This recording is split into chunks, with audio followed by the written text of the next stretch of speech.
Hello guys, welcome to our channel GS study 2.0। Guys, हम लोग geography पढ़ रहे थे और ज्योग्राफी में हम लोगों ने एनवायरमेंटल साइंस के बारे में देखा था।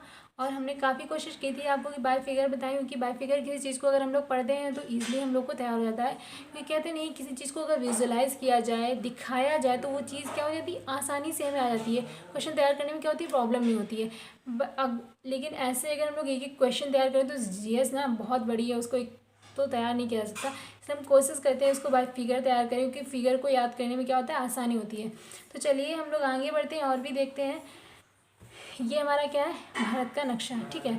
इसमें कुछ राज्य हमारे दिए जो लिखे हुए हैं: पश्चिम बंगाल, उड़ीसा, आंध्र प्रदेश, तमिलनाडु, केरल, कर्नाटक, गोवा, महाराष्ट्र, गुजरात। ये राज्य जितने भी हैं ये हमारे भारत की जो समुद्री सीमा है उसको क्या करते हैं, स्पर्श करते हैं। इतने ही राज्य क्या है हमारे, जो भारत की क्या समुद्री सीमा को क्या करते हैं, स्पर्श करते हैं। कितने राज्य, 9 राज्य हैं जो भारत की समुद्री सीमा, भारत के 9 राज्य समुद्री सीमा को क्या करते हैं, स्पर्श करते हैं। इसमें से जो ये कर्नाटक है, यहाँ पर हमारे इसरो मतलब इंडियन स्पेस रिसर्च ऑर्गेनाइजेशन की स्थापना स्थापना हुई थी। कितने में, 1962 में इसकी स्थापना हुई थी। और ये हमारा कर्नाटक में स्थित है, जिसे हम इसरो के नाम से जानते हैं। और आंध्र प्रदेश में डीआरडीओ स्थित है, जिसकी स्थापना 1954 में हुई थी। और इसे हम लोग defence research and development organisation के नाम से जानते हैं। तो ये इसरो हमारे लिए तैयार करता है मिसाइलें, जो हम लोग लॉन्च सैटेलाइट्स तैयार करता है, जो हम लोग मतलब कि अंतरिक्ष में भेजते हैं, परीक्षण करते हैं। अभी चंद्रयान 2 हमारा गया था, तो वो भी हमारा किसने तैयार किया था, इसरो ने तैयार किया था। और डीआरडीओ हमारे लिए क्या देता है, डिफेंस से संबंधित मिसाइलें वगैरह, जो हमें मतलब हथियार तैयार करता है हमारे लिए। और इसरो से जो हमारी हमको सेटेलाइट मिसाइलें मतलब कि सेटेलाइट्स वगैरह जो हम लोग को मिलते हैं, वो लॉन्चिंग पैड, भारत के पास 2 लॉन्चिंग पैड है, एक पीएसएलवी और जीएसएलवी, जिनके थ्रू क्या होता है, लॉन्च किया जाता है। और डीआरडीओ से जो हमारी मिसाइलें मिलती हैं उनको हम लोग कहाँ, उनका परीक्षण हम लोग यहाँ करते हैं, उड़ीसा में एक द्वीप है, व्हीलर द्वीप में, ठीक है। ये दोनों अलग अलग हैं। और इसरो से जुड़ी हुई जो हमको मिसाइलें मिलती हैं, सैटेलाइट्स मिलती हैं, उनका परीक्षण हम लोग पीएसएलवी जीएसएलवी 2 लॉन्चर द्वारा है, 2 लॉन्चर द्वारा किया जाता है। ये इन्हीं 2 लॉन्चर से मतलब लॉन्च की जाती हैं हमारी सैटेलाइट्स। और ये जो लॉन्चिंग पैड है, ये हमारा सतीश धवन अंतरिक्ष अनुसंधान केंद्र, जो श्रीहरिकोटा द्वीप में स्थित है, यहाँ से किया जाता है। और डीआरडीओ द्वारा जो मिसाइलें मिलती हैं उनका परीक्षण हम लोग व्हीलर द्वीप में करते हैं। इसरो से जो हमको मतलब कि मिलते हैं सैटेलाइट्स, उनका हम लोग परीक्षण श्रीहरिकोटा द्वीप में करते हैं। और डीआरडीओ से हम लोग को जो मिसाइलें प्राप्त होती हैं उनका हम लोग परीक्षण व्हीलर द्वीप में करते हैं। व्हीलर द्वीप उड़ीसा में स्थित है, उड़ीसा से लगा हुआ है ये। इसका नाम इस समय बदल करके एपीजे अब्दुल कलाम द्वीप भी रख दिया गया है। हमारे चांदी, ये जो हमारा व्हीलर द्वीप है, ये चांदीपुर बालासोर जिले के पास पड़ता है जाकर के। तो ये रही बात हमारी डीआरडीओ की। देखिए, इसरो में जो हमारे पीएसएलवी और जीएसएलवी 2 हमारे पास लॉन्चिंग पैड हैं। अगर हम लोग कोई भी सैटेलाइट अगर पीएसएलवी से अगर हम लोग लॉन्च करते हैं तो वो ध्रुव के चारों ओर चक्कर लगाएगी, ठीक। और अगर कोई भी हम लोग मिसाइल जीएसएलवी से लॉन्च करते हैं तो वो हमारी भूमिगत मतलब विषुवत रेखा के चारों तरफ क्या करेगी, चक्कर लगाएगी। और ये स्थित कहाँ है, हमारे श्रीहरिकोटा द्वीप में सतीश धवन अंतरिक्ष अनुसंधान केंद्र से लॉन्च किए जाते हैं। तो ये इस फिगर को तैयार करिएगा ताकि आपको काफ़ी क्वेश्चंस देखने को मिल जाए। जैसे दिया हुआ भारत के कुल कितने राज्य समुद्री सीमा को स्पर्श करते हैं, तो अभी हम लोगों ने देखा 9 राज्य को स्पर्श करते हैं।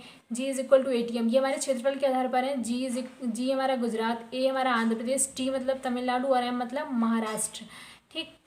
आगे हमारा श्रीहरिकोटा द्वीप कहाँ स्थित है, ये आंध्र प्रदेश में हमारा पड़ता है, ठीक है। श्रीहरिकोटा द्वीप कहाँ पड़ता है, आंध्र प्रदेश में पड़ता है, बंगाल की खाड़ी के पास। और सतीश धवन अंतरिक्ष अनुसंधान कहाँ स्थित है, ये भी हमारा आंध्र प्रदेश में स्थित है, श्रीहरिकोटा द्वीप में स्थित है, क्योंकि हम लोग वहीं से लॉन्च करते हैं अपने सैटेलाइट्स वगैरह। और भारत में पीएसएलवी और जीएसएलवी को उड़ानें कहाँ से प्रक्षेपित की जाती हैं, आंध्र प्रदेश के श्रीहरिकोटा द्वीप से। अभी हाल ही में पीएसएलवी 37 का परीक्षण कहाँ किया गया था, मतलब पीएसएलवी 37 का परीक्षण अभी हम लोगों ने किया था, तो उसका परीक्षण हम लोगों ने आंध्र प्रदेश के श्रीहरिकोटा द्वीप से ही किया था। और व्हीलर द्वीप कहाँ स्थित है, उड़ीसा बंगाल की खाड़ी में स्थित है हमारा। और भारत में मिसाइलों की अधिकांशता प्रक्षेपण कहाँ से होता है, उड़ीसा के बालासोर के चांदीपुर से, व्हीलर द्वीप से। मतलब उड़ीसा का एक बालासोर के चांदीपुर जिला, ये ज़िला पड़ता है जहाँ पर हमारा क्या व्हीलर द्वीप स्थित है। यहाँ से हम लोग अधिकांशतः मिसाइलों का परीक्षण करते हैं, जो हम लोग को मतलब हमारे डिफेंस से संबंधित जो हमको मिसाइलें मिलती हैं वो हम सब का परीक्षण हम लोग कहाँ करते हैं, व्हीलर द्वीप में ही करते हैं। और किस द्वीप का नाम बदल करके APJ अब्दुल कलाम द्वीप रख दिया गया है? व्हीलर द्वीप का नाम ही बदल कर हम लोगों ने क्या रख दिया, APJ अब्दुल कलाम द्वीप रख दिया है। अभी हाल ही में अग्नि 5 का परीक्षण कहाँ किया गया था? व्हीलर द्वीप में किया गया था। विक्रम साराभाई अंतरिक्ष अनुसंधान केंद्र क्या है? ये हमारा केरल में पड़ता है। विक्रम साराभाई अंतरिक्ष अनुसंधान केंद्र ये हमारा केरल में पड़ता है यहाँ पर, ठीक। विश्व का सबसे बड़ा नदी द्वीप नदी द्वीप ये मांजुली नदी द्वीप है। ये असम में पड़ता है, यहाँ हम लोग का असम है जो दिखाया नहीं गया, लेकिन ये विश्व का क्या है, सबसे बड़ा नदी द्वीप है, ठीक। विश्व का सबसे बड़ा नदी द्वीप हमारा मांजुली द्वीप है जो असम में पड़ता है जाके। और मांजुली द्वीप का निर्माण किन दो नदियों से होता है? ये ब्रह्मपुत्र और सोनगिरी नदियों से होता है। ब्रह्मपुत्र और सोनगिरी हम लोग आगे देखेंगे तो हम लोग को मिलेगा कि ब्रह्मपुत्र और सोनगिरी नदी जब हम लोग की मिलती हैं आगे, तब वहाँ पर हमारा इस मतलब की द्वीप का क्या होता है, निर्माण होता है। अब ये देखिए हमारा भारत का नक्शा है, ठीक। अब इसमें हम लोग जानेंगे तटों के बारे में, भारत में कौन कौन से तट हैं। तो देखिए ये हमारा पश्चिम बंगाल, ये उड़ीसा, ये आंध्र प्रदेश, ये हमारा तमिलनाडु हो गया, ये केरल हो गया, ये कर्नाटक, ये महाराष्ट्र, गोवा और गुजरात। कोंकण तट नाम सुना होगा आपने, ये हमारा कहाँ से, गुजरात से लेकर पूरा महाराष्ट्र और गोवा ये कवर करता है। तो ये कोंकण तट गुजरात से लेकर के पूरा महाराष्ट्र, ठीक, यहाँ पर पड़ता है जाके हमारा कोंकण तट।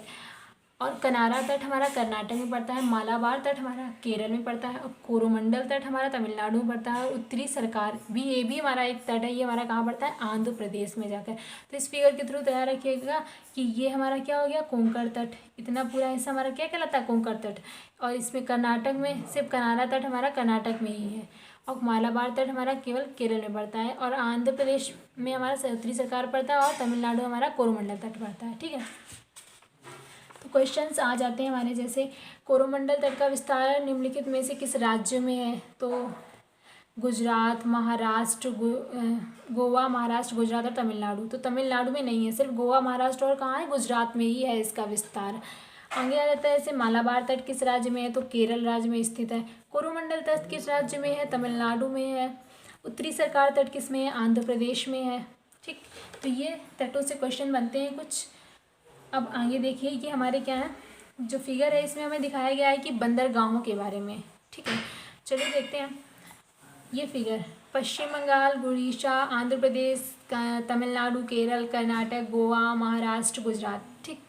देखिएगा पश्चिम बंगाल में हमारे 2 बंदरगाह पड़ते हैं, एक कोलकाता और एक हल्दिया। सिर्फ 2 ही बंदरगाह हैं हमारे, कोलकाता और हल्दिया।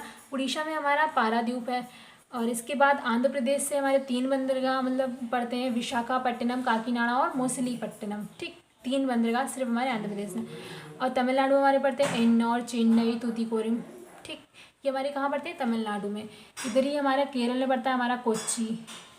और कर्नाटक में पड़ता है न्यू मैंगलोर। गोवा में पड़ता है मरम गोवा। ये बंदरगाह हैं हमारे, ठीक। और मंझगांव ये महाराष्ट्र में पड़ेगा। व्यांग सेवा ये हमारी JNP के नाम से भी जानी जाती है इसको, ये हमारा महाराष्ट्र पड़ता है। महाराष्ट्र हमारे कौन कौन से 3 बंदरगाह हैं सिर्फ, मंझगांव, नेवांग सेवा और बम्बई, ठीक। आगे हम लोग देखते हैं गुजरात। गुजरात में हमारा पड़ता है सूरत, कांडला, अलिंग, दहेज, ठीक। ये हमारा कहाँ पड़ता है, गुजरात में। तो ये हमारे कुछ बंदरगाह, ये सारे हमारे बंदरगाह नहीं है, इनकी संख्या मतलब बंदरगाह तो हमारे छोटे बड़े मिला करके तो काफ़ी हैं, 200 करीब होंगे। लेकिन ये हमारे कुछ मोस्ट इंपॉर्टेंट जो बंदरगाह हैं ये दिखाए गए इस फिगर में, जिनसे हमारे क्वेश्चंस बनते हैं। भाई देखिए चलिए नोट पढ़ते हैं इसमें। भारत में बड़े, छोटे और मध्यम लगभग 3 प्रकार के बंदरगाह, इनकी संख्या 200 से अधिक है, ठीक। परंतु इनमें से बड़े बंदरगाह हमारे 13 हैं। 13वां बंदरगाह पोर्ट ब्लेयर, ठीक। ये हमारा कहाँ पड़ता है, अंडमान निकोबार द्वीप समूह में। इसे मेजर पोर्ट एक्ट के तहत 1963 में बड़ा बंदरगाह घोषित किया गया था। बंदरगाहों के विकास के लिए केंद्र सरकार 2015 से सागर मालाबार प्रोजेक्ट चला रही है। छोटे और मध्यम बंदरगाहों पर राज्य सरकार का और बड़े बंदरगाहों पर केंद्र सरकार का क्या होगा, अधिकार होगा। सागर मालाबार प्रोजेक्ट का संबंध किससे? बंदरगाहों से। क्वेश्चन पूछ देता है जैसे कि सागर मालाबार प्रोजेक्ट का संबंध किससे है? तो हमारा किससे? बंदरगाह के विकास से। और भारत माला प्रोजेक्ट का संबंध किससे है? भारत में सड़कों के विकास से है। बंदरगाहों से जुड़े कानून किस अधिनियम के तहत बनाए जाते हैं? मेजर एक्ट 1963 के तहत बनाए जाते हैं। अभी यहाँ पढ़ा हम लोगों ने कि बंदरगाहों से जुड़े जो कानून और अधिनियम किसके तहत बनाए जाते हैं? मेजर पोर्ट एक्ट 1963 के तहत। भारत में कुल बड़े बंदरगाह कितने हैं? 13 बंदरगाह हैं हमारे भारत में। कुल बंदरगाह कितने, कुल टोटल बंदरगाह हैं हमारे? ये तो हमारे से बड़े बंदरगाह थे, कितने बड़े बंदरगाह? 13 है, लेकिन जो टोटल कुल बंदरगाह है हमारे 200 से क्या अधिक है। निम्न में से कौन सा बंदरगाह पूर्वी तट का है? बम्बई, कांडला, पारादीप, कोच्चि। बम्बई भी हमारा महाराष्ट्र में पड़ा था, कांडला हमारा गुजरात में पड़ रहा था, कोच्चि हमारा केरल में था, बचा पारादीप की हमारा पश्चिम बंगाल में पड़ा था, सॉरी उड़ीसा में था ये हमारा, ठीक है, उड़ीसा में पड़ा हुआ था पारादीप। तो ये हमारा कहाँ पड़ेगा जाके? पूर्व में। ये सारे हमारे पश्चिम में है। पूर्व तट के प्रमुख बंदरगाह कौन से थे? तो कोलकाता, हल्दिया, पारादीप, विशाखापट्टनम, काकीनाडा, मोसलीपट्टनम, एन्नौर, चेन्नई, तूतीकोरिन। और पश्चिमी घाट के बंदरगाह कौन कौन से? दाहेज, अलंग, कांडला, सूरत, बॉम्बे, व्यांग सेवा, JNP जिसे हम लोग कहते हैं, मंझगांव, मरमगोवा, न्यू मैंगलोर और कोच्चि। ये हमारे पश्चिमी तट के क्या है? बंदरगाह हैं। तो ये गाइस थी बात हमारी, कुछ हमने बताया आपको PSLV GSLV के बारे में, अबाउट इसरो DRDO क्या क्या कार्य होता है, और कुछ बंदरगाह और तटों के बारे में बाय फिगर। एक्चुअली किसी भी चीज़ को अगर हम लोग बाय फिगर पढ़ते हैं तो वो चीज़ हमारी आसानी से तैयार हो जाती है। अगर हम लोग ये फिगर तैयार कर लें तो पूरे क्वेश्चन हमें ऑटोमेटिकली तैयार हो जाएंगे, तैयार करने की कोई प्रॉब्लम नहीं होगी। तो गाइज़ आई होप आप सबको वीडियो अच्छा लगा हो। तो गाइज़ वीडियो अच्छी लग रही हो तो वीडियो को लाइक शेयर सब्सक्राइब ज़रूर करिएगा, और प्लीज़ लाइक शेयर ज़रूर करते रहिएगा ताकि आपको और अच्छे अच्छे वीडियो मिलते रहे। सब्सक्राइब करके बटन ज़रूर दबाइएगा ताकि नेक्स्ट वीडियो का नोटिफिकेशन मिलता रहे। Okay, thank you.